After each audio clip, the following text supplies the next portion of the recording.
حضور امام علی مقام امام حسین رضی اللہ تعالی عنہ کی بارگاہ اقدس میں خراج تحسین پیش کرنے کے لیے منعقد کیا گیا ہے۔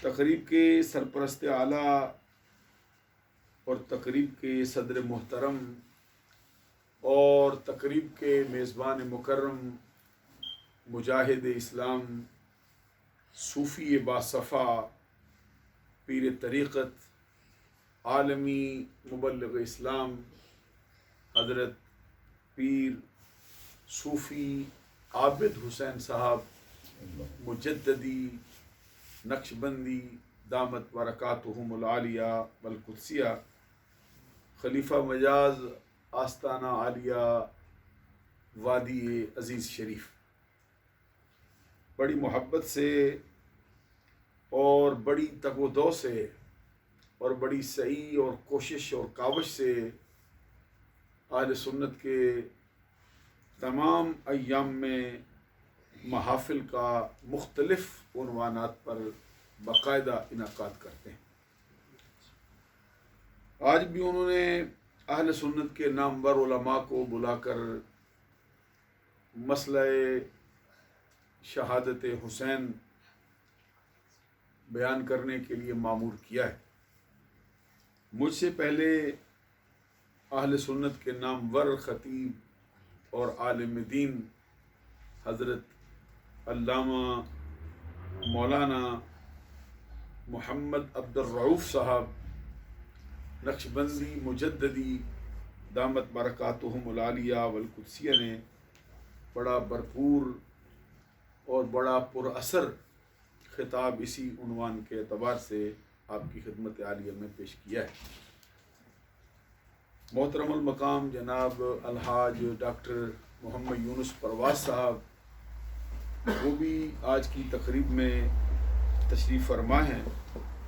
محترم المقام جناب زاہد ڈار صاحب وہ بھی تشریف فرما ہیں۔ الحاج خلیفہ محمد زاہد صاحب صدیقی اور جناب الحاج خلیفہ عبد النعیم ڈار صاحب یہ ہستیاں بھی آج کی تقریب میں خصوصی طور پر تشریف لائی ہیں، اور دیگر بھی بڑے مقتدر افراد آج کی تقریب میں موجود ہیں۔ مضمون جو اشتہار پر دیا گیا ہے وہ فضائل اہل بیت اطہار و شہادت کربلا ہے۔ وقت کی نزاکت سے اس مضمون کو تھوڑا تھوڑا آپ کی خدمت عالیہ میں پیش کرتا ہوں۔ آپ کے علم میں یہ بات ہونی چاہیے کہ اہل بیت کا مطلب ہے گھر والے۔ گھر والے سے مراد اہل بیت نبی صلی اللہ علیہ وسلم کے گھرانے کے افراد۔ قریب قریب ہر شخص کو معلوم ہے کہ اس سے مراد نبی اکرم صلی اللہ علیہ وسلم کی ساری اولاد، نبی اکرم صلی اللہ علیہ وسلم کی تمام بیٹیاں ہیں، نبی اکرم صلی اللہ علیہ وسلم کی تمام ازواج، جو اصل اہل بیت کا مصداق ہے۔ اور پھر نبی اکرم صلی اللہ علیہ وسلم کے دونوں شہزادے حسنین کریمین رضی اللہ تعالی عنہما، پھر حضرت علی المرتضی شیر خدا رضی اللہ تعالی عنہ وکرم اللہ وجہ الکریم، سبحان اللہ سبحان اللہ، یہ افراد ہیں جو اصل اہل بیت۔ اللہ اکبر۔ پھر اس کے ساتھ کچھ افراد ہیں جن کو کہتے ہیں داخل اہل بیت۔ داخل اہل بیت میں نبی اکرم صلی اللہ علیہ وسلم کے گھرانے کے وہ افراد ہیں جنہوں نے نبی اکرم صلی اللہ علیہ وسلم کی ظاہری زندگی میں سرکار کی آواز پر لبیک کہی ہے اور آپ کی غلامی کا پٹا اپنے گلے میں ڈالا ہے۔ یہ وہ افراد ہیں جن پر زکوٰۃ حرام ہے اور جن پر صدقات واجبہ حرام ہے۔ اس سے مراد نبی اکرم صلی اللہ علیہ وسلم کے خاندان کے 5 گھرانے ہیں، جن میں آل علی ہیں، آل جعفر ہیں، آل عقیل ہیں، آل عباس ہیں اور آل حارث ہیں۔ یہ 5 خاندان ہیں جو داخل اہل بیت۔ اس کے بعد پھر تیسری قسم اہل بیت کی ہے جس کو کہتے ہیں لاحق اہل بیت۔ ان میں ایسے افراد ہیں جو خاندان سے اور نسب سے نبی اکرم صلی اللہ علیہ وسلم کا قرب نہیں رکھتے ہیں، سرکار خود ان پہ مہربان ہو گئے ہیں، فرمایا سلیمان منا اہل البیت۔ فارس کا رہنے والا شخص ہے، سرکار نے مہربانی کر کے فرمایا یہ بھی ہمارے اہل بیت میں تھا۔ اسی طرح حضرت واصلہ بن اسقا رضی اللہ تعالیٰ عنہ ان کو بھی شامل فرما لیا۔ تو یہ اہل بیت اطہار کو 3 حصوں میں تقسیم کیا جاتا ہے: اصل اہل بیت اور داخل اہل بیت اور لاحق اہل بیت۔ من حیث المجموع جب بھی اہل بیت کی بات ہو تو یہی افراد مراد، اللہ بطور خاص پھر اصل اہل بیت ہیں، اور پھر ان سے بطور خاص جن کو ہم مراد لیتے ہیں وہ حسنین کریمین رضی اللہ تعالی عنہما اور خاتون جنت اور حضور مولا علی شیر خدا رضی اللہ تعالی عنہ۔ اہل بیت اطہار کے بارے میں اہل سنت کا یہ نظریہ ہے کہ ان کی محبت حقیقت میں محبت مصطفیٰ ہے، اللہ اکبر، اور محبت مصطفیٰ حقیقت میں محبت خدا ہے، اور ان کی محبت میں بیتنے والا ایک لمحہ انسان کی سال بھر کی بے ریا عبادت سے بہتر ہے۔ اللہ یہ حضرت عبداللہ بن مسعود رضی اللہ تعالیٰ عنہ جو اہل سنت کے بہت بڑے امام ہیں اور صحابہ کرام کے سردار ہیں، اور 4 خلفاء کے بعد جو میدان فقاہت میں 1,24,000 صحابہ میں سے کسی کو بھی اپنا ثانی نہیں رکھتا ہے، وہ عبداللہ بن مسعود رضی اللہ تعالیٰ عنہ۔ وہ فرماتے ہیں حب آل محمد خیر من عبادت سنت۔ اللہ اہل بیت کی ایک لمحے کی سچی محبت انسان کی سال بھر کی بے ریا عبادت سے بہتر۔ خود نبی اکرم صلی اللہ علیہ وسلم کا جو فرمان ہے وہ اس طرف اشارہ کرتا ہے کہ اہل بیت کی محبت کے بغیر کسی بندے کا نہ فرض قبول ہوتا ہے نہ نفل قبول ہوتا ہے۔ اللہ اہل بیت کی محبت کے بغیر بندے کے خانے کعبے کے حج بھی اس کے منہ پہ مار دیے جاتے ہیں، رمضان کے روزے بھی اس کے منہ پہ مار دیے جاتے ہیں، اور زندگی بھر کا جہاد بھی اس کا کسی کھاتے میں نہیں ڈالا جاتا۔ اللہ اکبر، حدیث آپ کی خدمت عالیہ میں عرض کرتا ہوں تاکہ آپ نظریہ قائم کرنے میں مزید پختگی محسوس کریں۔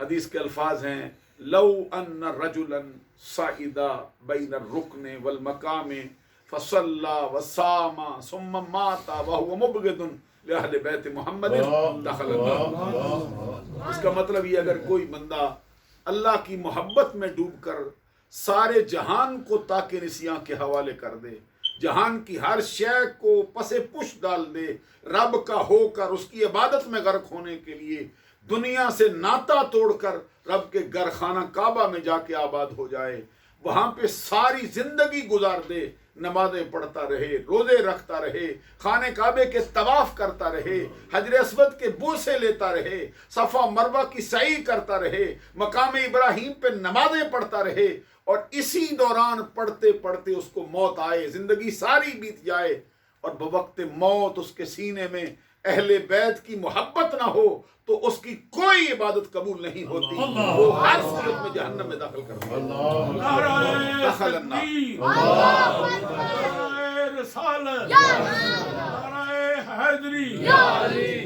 آپ اندازہ لگا سکتے ہیں کہ یہ عمومی اہل بیت کی محبت کا حال ہے جو نبی اکرم صلی اللہ علیہ وسلم نے آپ بیان فرمایا ہے۔ عزیزان گرامی قدر، یہ عمومی اہل بیت کی عظمت کا حال ہے، اس پر بہت سی حدیثیں۔ بھائی صفدر صاحب تشریف لائیں، آگے آئیں۔ محبت اہل بیت پر میں جو بات عرض کر رہا تھا یہ خصوصی محبت کا حال ہے، عمومی اعتبار سے اہل بیت کی محبت ہے جس کا ترانہ ہم گاتے ہیں۔ یہاں سے آپ اندازہ لگا سکتے ہیں کہ اہل سنت اہل بیت کو کس نظر سے دیکھتے ہیں۔ ہمارے ہاں حضور امام ربانی مجد الفسانی شیخ احمد فاروقی سرہندی رضی اللہ تعالی عنہ نے اہل سنت کی جو علامت بتائی ہے اور اہل سنت کے لیے جو سرمایہ بیان کیا ہے